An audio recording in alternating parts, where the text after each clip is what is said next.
Shabbat Shalom. This week is Parshat Vayeshev. And this Shabbat, as every Shabbat, every Monday and Thursday, as the Torah is being read in public during worship services, the Torah reader reads the words according to a system invented in the 8th to 10th centuries called cantillation or trup marks. And those marks provide meaning to the words. And this week we're going to focus on one word, because the cantillation mark for the reading of that one word opens up entire vistas of understanding.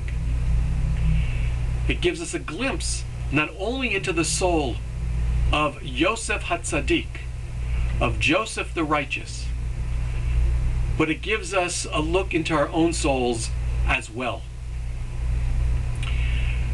In this week's Parsha, Yosef is left alone in the house of his master Potiphar, and Potiphar's wife sends away all the servants so that the two of them are alone. And Potiphar's wife makes sexual advances towards Yosef, whom the Torah tells us is beautiful and well built. The Torah also tells us that Vayima'en, Yosef refused. But the trup mark, the cantillation for Vayima'en, is a very rare cantillation mark called a shalshelet, which is a wavy sound going up and down 3 times. It's only 4 times that we find the shalshelet in the Torah.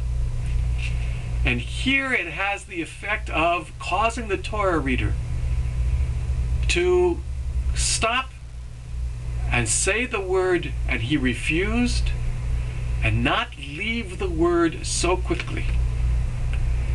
And in that sound, in that tune, is a very profound message about human desire and weakness and temptation and strength and righteousness. And we pause on that word, and he refused, because deep inside Yosef, he didn't want to refuse.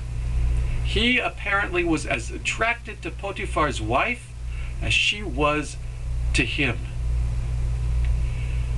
The Sfat Emet quotes one of the Talmudic teachings which says, we shouldn't say that we don't like to eat chazer, to eat pig. Rather, we do like it. But what can we do? Our parent who is in heaven has forbidden us to do it. And out of this yira, out of awe, out of a sense of worshiping God, we refrain from giving full taste to our desires. And we don't accommodate the desire to eat pig, but rather we make that desire part of our worship of God and our service of God. Because anybody can refrain from something you don't want to do. But to refrain from something you want to do, and want to do badly, and want to do in such a way that you lose control, to be able to say no to your lust and desire, that's righteousness.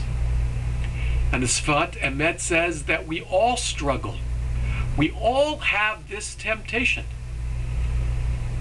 And the true test is to be able to say no, because it's the right thing to do, and because it's part of our service of God. That's why Yosef is the tzaddik. It's not just that he said no, but he said no in spite of wanting it so badly. That's piety. And that is a great lesson for all of us. I want to wish our friends at Limud LA a wonderful experience of studying Torah, and may these words inspire them to go deeper into their own neshamas, to find out the truth as spoken by the Sfat Emet and others. Shabbat Shalom, and may you have a Zis and Shabbos.